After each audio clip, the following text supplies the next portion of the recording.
کون کہہ سکتا ہے کہ اسلام دہشت گردی کا مذہب ہے؟ جو لوگ پروپیگنڈا کرتے ہیں وہ اسلام سے ڈرتے ہیں. ہمارے مذہب سے دنیا ڈرتی ہے، ہمیں بتاتی ہے کہ یہ دہشت گردوں کا مذہب ہے. وہ ایٹم بم سے اتنا نہیں ڈرتی جتنا اسلام سے ڈرتی ہے کہ مسلمان غیر مسلم کو جینے کا حق نہیں دیتا. اسلام پر ہم جیتے ہیں، اسلام ہی پر مرنا چاہتے ہیں. حاکم بنتے ہو فیصلہ کرنے کے لیے تو مذہب کو دیکھ کر فیصلہ نہ کرنا.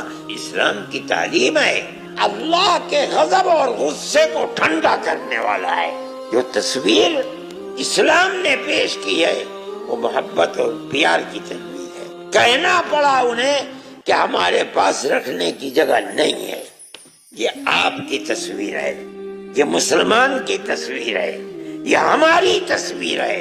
اپنے گلوں کے زیور اٹھا کر کن کے لیے؟